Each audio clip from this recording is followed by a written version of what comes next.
Friends, स्वागत है आपका एक नए वीडियो के अंदर। और क्या कहते हैं, इस बार हम बात करेंगे कि हाउसिंग लोन के अंदर जो आप अप्लाई करते हैं हाउसिंग लोन के अंदर क्या क्या डॉक्यूमेंट्स की रिक्वायरमेंट होती है और आपको किन किन चीजों का ध्यान रखना होता है। तो देखिए, हाउसिंग लोन में जनरली जो है 4% तक की इनकम क्लब कर ली जाती है। तो आपको सबसे पहले तो अपनी जो है ये देखना है कि आपकी एलिजिबिलिटी बन पा रही है नहीं पा रही है। अपने जिस भी बैंकर से आप बात कर रहे हैं उनसे बात कीजिए और उनको अपनी इनकम के बारे में बताइए, ताकि वो आपको ये बता पाए कि आपकी इनकम, आपका जो रिक्वायर्ड लोन अमाउंट है उसके लिए सफिशिएंट है, आपको कुछ एडिशनल इनकम क्लब करने की जरूरत पड़ेगी। तो बेसिकली क्या है, इस चीज से आपको थोड़ा सा आइडिया लग जाएगा कि कितना अमाउंट बनेगा नहीं बनेगा, क्योंकि एक बार जब एप्लीकेशन प्रोसेस हो जाती है उसके बाद नया कोई एप्लीकेंट ऐड करना प्रोसेस थोड़ा सा कॉम्प्लिकेटेड हो सकता है। तो देखिए, अब जब हम लोग अप्लाई करेंगे तो जो आपको डॉक्यूमेंटेशन चाहिए, तो हम दो पार्ट में बात कर लेते हैं। नंबर एक सैलरीड और नंबर दो सेल्फ एम्प्लॉयड, जो बिजनेसमैन है। अब जो सैलरीड है उनके डॉक्यूमेंटेशन बहुत ही सिंपल होते हैं। उसमें हमें सिंपल केवाईसी डॉक्यूमेंट चाहिए। जितने भी एप्लीकेंट्स है केवाईसी में PAN card, Aadhaar card, photographs या कोई अदर केवाईसी डॉक्यूमेंट है, DL, voter ID card as address proof, तो वो ले सकते हैं हम लोग। इसके अलावा जो है हमें उनके 6 मंथ की सैलरी स्लिप चाहिए होती है। और कुछ बैंक 6 मंथ की, कुछ बैंक 12 मंथ्स की बैंकिंग मांगते हैं। तो ये बेटर रहेगा कि आप अगर 12 मंथ्स की ही बैंकिंग अरेंज कर लें। और ये पीडीएफ में अगर बैंक से आप ले लें या अपनी इंटरनेट बैंकिंग से डाउनलोड कर ले तो ये और भी बेटर है, क्योंकि ये बैंकिंग जो बैंक वेरीफाई करता है डॉक्यूमेंट्स, तो उसमें बड़े इजीली वेरीफाई हो जाती है। और आजकल मैक्सिमम बैंक जो है डिजिटल प्रोसेस से फाइल प्रोसेस करते हैं, तो ये आपके लिए काफी हेल्पफुल रहेगा। तो ये तो रही हमने बात की केवाईसी डॉक्यूमेंट की। अब इनकम डॉक्यूमेंट के बारे में बात करेंगे। तो इनकम डॉक्यूमेंट में मैंने आपको बताया जैसे 6 महीने की सैलरी और 1 ईयर की बैंकिंग। इसके अलावा जो है आपके 2 साल के फॉर्म 16 मांगे जाते हैं, ताकि आपका टैक्स का रिकॉर्ड जो है, आपकी सैलरी टैक्सेबल है या नहीं है, आपका टैक्स उसमें आ रहा है या नहीं आ रहा है। और मान लीजिए कभी ऐसी सिचुएशन आती है कि जिसमें आपने कंपनी रिसेंटली चेंज की है, कुछ फॉर्म 16 के अंदर गैप है, तो आप 2 साल के फॉर्म 26 दे सकते हैं, जहां से बैंक आपकी इनकम का पूरा ब्यौरा देख सकता है। तो ये बेसिकली जनरल डॉक्यूमेंट चाहिए होते हैं इनकम वाइज और केवाईसी डॉक्यूमेंट। अब आप प्रॉपर्टी पे आ जाइए, जिस प्रॉपर्टी में ले रहे हैं। तो जो प्रॉपर्टी के डॉक्यूमेंट हैं, उन प्रॉपर्टी के डॉक्यूमेंट्स में जनरली इस चीज पर डिपेंड करता है कि आप किस तरीके की प्रॉपर्टी बाय कर रहे हैं। अगर आप कोई इंडिविजुअल हाउस बाय कर रहे हैं और ये रीसेल के अंदर है, तो आपको पूरी प्रॉपर्टी चेन उसकी चाहिए होगी, जहां से प्रॉपर्टी ओरिजिन हुई है और आज तक की।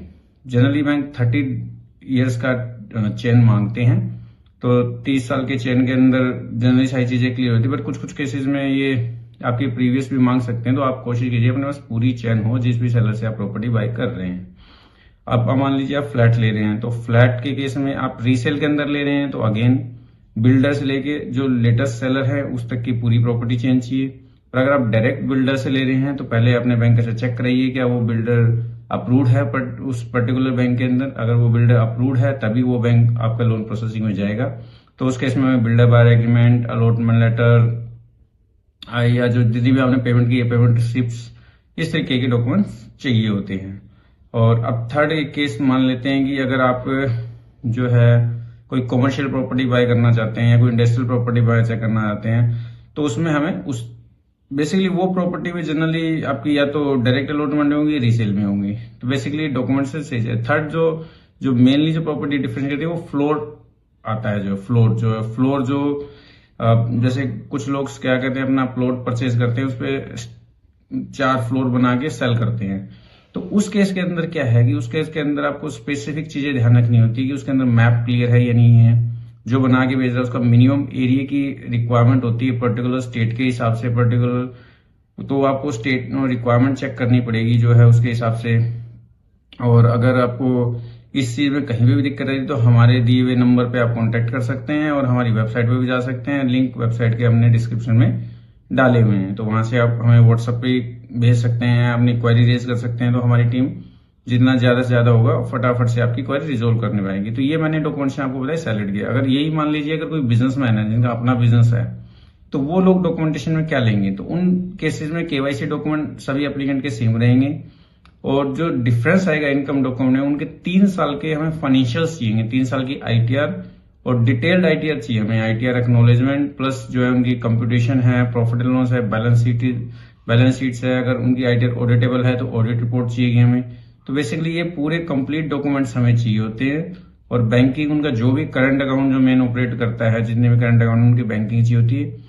इसके अलावा बैंक को अगर जरूरत पड़ती है तो जितने भी लोन आपके रनिंग है उनके लोन स्टेटमेंट्स, जिन बैंक अकाउंट से वो ईएमआई जा रही है, या उनके लोन अकाउंट स्टेटमेंट्स, इसी तरीके की रिक्वायरमेंट है। और ये इस वीडियो में हमारे साथ बने रहने के लिए धन्यवाद। और मैं आपको एक प्रो टिप और देना चाहता हूँ कि जब भी आप कोई प्रॉपर्टी बाय करने की प्लान कर रहे हैं, अपना ड्रीम हाउस लेने की प्लान कर रहे हैं, तो आप अगर वो प्रॉपर्टी देखिए, अगर वो किसी गवर्नमेंट अलॉटेड सेक्टर के अंदर है या कोई रेपुटेड बिल्डर है, तो उस केस में आप जनरली आपको काफी अच्छे, कोई भी जो मेजर बैंक है, पीएसयू है, चाहे प्राइवेट बैंक है, वो इजिली फंड कर देता है।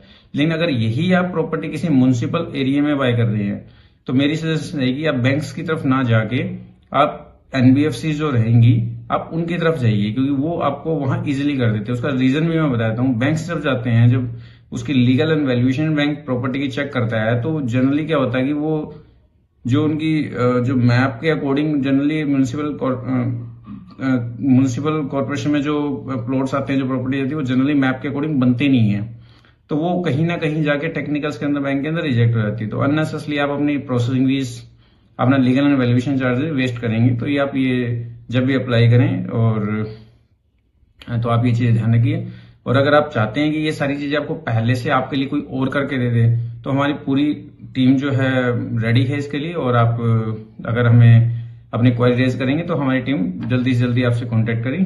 थैंक यू गाइड, मिलते हैं नेक्स्ट वीडियो में। और नेक्स्ट वीडियो हमारा रहेगा एलिजिबिलिटी के बेस पे, कि आप किस तरीके से एलिजिबिलिटी कैलकुलेट करेंगे अपनी हाउसिंग लोन की।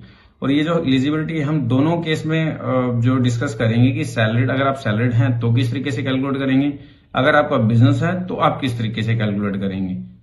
Okay, thank you.